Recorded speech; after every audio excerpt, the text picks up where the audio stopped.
Continuamos, como ven sendo habitual, con estas rememoracións e reseñas breves dos libros que lín en tempos pasados. Pasamos agora ao comezo do verán do 2011 e vendo así sumariamente os libros que rematei ese mes, teño que dicir que a verdade é que todos foron libros bastante bons. En xeral, non só ler libros malos, porque son moi selectivo a priori na escolla, pero, bueno, dentro de seren libros bons, pois pode haber diferentes grados, evidentemente. Bueno, vamos alá sin máis preámbulos. Entón, o primeiro libro que rematei ese mes foi The Book of Songs, editado míticamente por Confucio, traducido por Arthur Waley. O libro traduce en español normalmente como Libro das Odas, ou Shijing, é a antoloxía de poesía chinesa máis antiga que existe. Non estamos seguros exactamente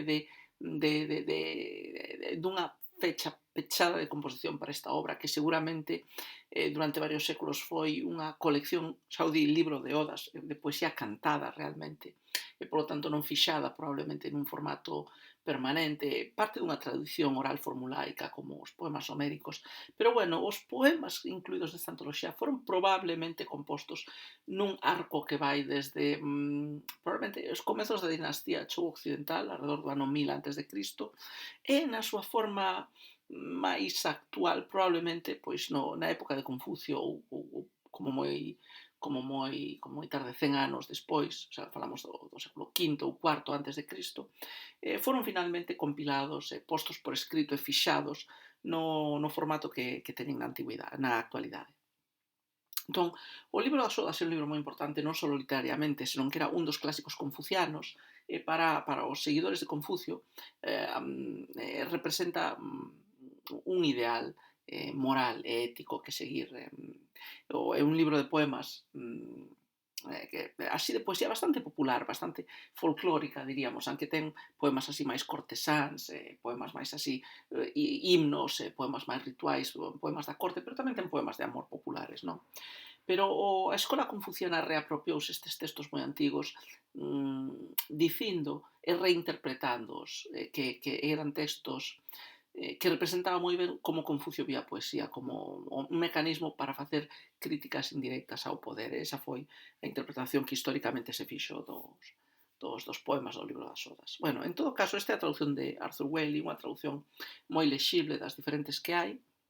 É un libro estupendo que lle recomendo a todo o mundo. Se queredes apreciar poesía chinesa, tedes que empezar por este libro, porque é a orixe histórica da poesía en chinés que se conserva e influiu moito na poesía posterior. Lembrome bastante ben del, pero bueno, lembrome ben porque este libro, nesta traducción, o volvín a reler por lo menos unha vez, e noutras traduccións o teño lido tamén. Entón, é un libro que teño moi fresco na memoria. A súa relevancia intelectual e estética é moi elevada, como vos digo, se queredes disfrutar da poesía chinesa clásica, coñecer o libro que todos os poetas chineses len e que influen moitos dos poemas, pois é conditio sine qua non. E seguramente o volva a ler no futuro. Como vos digo, a traducción de Waley é moi agradable de ler en inglés.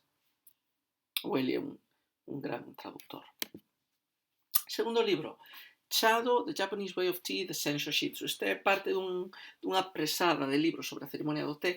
Algúns deles xa teño falado, sobre algún deles xa teño falado en vídeos anteriores. Este seguramente sexa o segundo no meu top 10 de libros sobre a ceremonia do té. Este libro foi escrito por Senshōshitsu, que agora xa se xubilou, o seu fillo o sucesor, pero era o gran mestre, o Iemoto, da escola Urasen, que é unha das 3 grandes escolas de ceremonia do té xaponés. Esta versión inglesa penso, unha traducción dun manual, é unha traducción e un resumo dun manual xaponés, seguramente. O libro é estupendo para visualizar a ceremonia do té.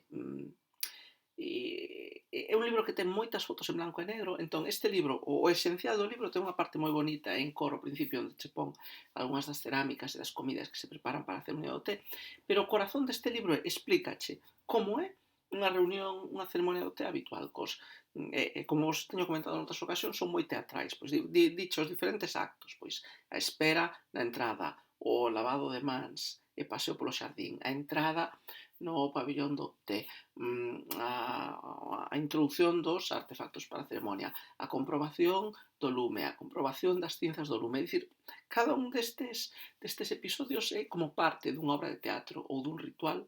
E este libro trae fotos explicando moi brevemente, pero que as fotos visualízalo, cales son os movimentos, cales son os xestos, cales son as accións que teñen lugar en cada un dos estadios. Entón, como vos digo, para visualizar como é unha ceremonia do té, este é probablemente o mellor libro que hai, a falta de ver un documental ou unha película que che grave, que che amose perfectamente todos os estadios dunha ceremonia do té.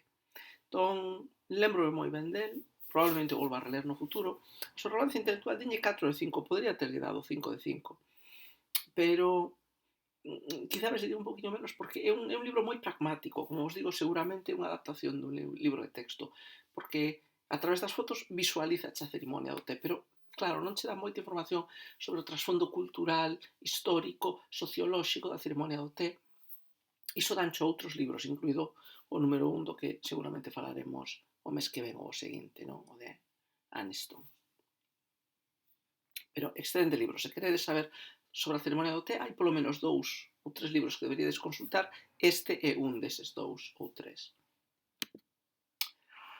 Continuamos. O seguinte, pois, este libriño pequeno, Chinese Literature Ancient and Classical, de André Lévy. Isto é unha traducción dun libro francés, é un libriño moi pequeniño, e exactamente fai o que di o seu título. É unha breve panorámica sobre a literatura chinesa clásica. Non? O título di antiga e clásica. Por antiga refírese a anterior á época imperial e por clásica refírese a dinastía, a época imperial, basicamente, polo menos ata a dinastía Qing, probablemente ata a dinastía Qing, agora non lembro exactamente. Entón, o libro está moi ben. Se non coñecedes, se queredes ter unha panorámica global da literatura chinesa clásica e non lichedes nada sobre o tema ou non tedes nada claro, este é o libro que tedes que ler. É un libro pequeniño, xa vos digo, ten debe ter 150 páxinas, non máis. Lédelo e aí ides ver, ides crear un mapa mental de os períodos da literatura chinesa e os estilos predominantes en cada un deses períodos. O mellor algúns nomes tamén de autores concretos. Entón, o libro está moi ben, só lle dou un 3 en Pervivencia na Memoria, por algo que me ten pasado con outros libros tamén. Como teño lido tanto sobre este tema, cústame extraer que saquei exactamente deste libro. Penso, por exemplo, que en consonancia con moitas das teorías literarias tradicionais da literatura xaponesa, clasifica as dinastías por xéneros. Entón, por exemplo, a dinastía Han, o Fu, o período das 6 dinastías, Pian-Wen, a dinastía Tang, o Xi, a dinastía Song, os como se chamaban? Estes poemas, agora non me lembro, o Tzu, a poesía amorosa métricamente moi constreñida. Entón, eso, non sei que exactamente está sacado deste libro, pero como primeira introducción está moi ben. Ben. Influencia da lectura non penso que o vai a reler no futuro próximo porque en xeral xa teño moi amueblada a cabeza sobre as etapas principais da literatura xaponesa, pero recomendo volo encarecidamente.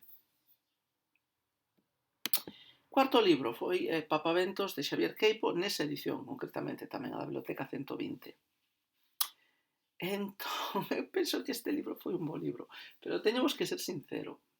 Cando vin a listaxe, intentei recuperar sen facer trampas, sen mirar por internet, o que lembraba deste libro. A verdade é que non lembraba nada en absoluto. Bueno, despois de mirar algo por internet, atopei algo de información que me refrescou mínimamente a memoria, pero non moito. Entón, sí, vale, é un libro sobre un traductor que se está quedando cego, un traductor de Saramago, está baseado en feitos reais. Penso que me gustou bastante. Bueno, un dos meus traballos foi o de traductor. Entón, como somos os humanos, somos criaturas moi narcisistas, pois claro, ler sobre nós mesmos ou sobre entes parecidos a nós mesmos sempre nos resulta interesante. Entón, eu creo que me gustou bastante o libro, pero a verdade é que non me lembro de nada ou de moi pouco. Por iso, polo que en relevancia intelectual non lle podo dar máis de 3. Seguramente, se fose relevancia para min, probablemente menor. En literatura galega é un libro apreciado, penso. É un deses libros cosmopolitas un pouco. así de temática un pouco máis aberta. Non ten lugar en Galicia, ten lugar en Estados Unidos. E probablemente o relea no futuro, non con urxencia, pero seguramente o relea no futuro. Como os digo, eu penso que é unha novela bastante digna, aunque non me lembre de prácticamente nada dela. Finalmente, o último, de Hacking Bay. Nestes meses estaba traducindo, xunto co bo amigo Pablo Varela, este libro para a editorial Axóuxere. Entón, logo de completar a traducción, volvino a reler outra vez como libro. Bueno, resultou interesante. É un libro, eu non comulgo exactamente coa visión político-estético-ideolóxica de Hacking Bay, pero bueno, un libro que é un anarquista así moi místico, hippie, gustos sexuais un pouco dubidosos. E aparte o libro lese ben, é moi interesante en moitas cousas, pero dá a impresión de ser un tratado interesante escrito por unha persoa baixo os efectos das drogas.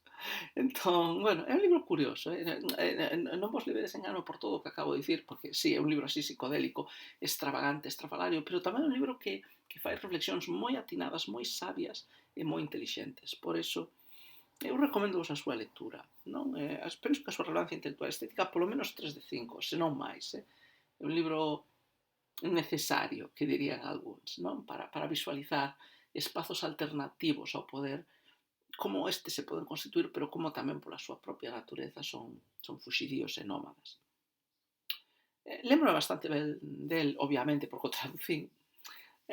Non penso que vai a reler de novo nun futuro inmediato, porque, como os digo, de todos xeitos lembro moito del. Unha macabra coincidencia. Fan 11 anos desde que rematei esta lectura, fai 2-3 semanas tive noticia do falecemento de Hacking Bay. Entón, bueno, que a terra lle sexa leve e que poida disfrutar e percorrer zonas temporalmente autónomas máis alá do reino deste mundo. E con isto rematamos por hoxe.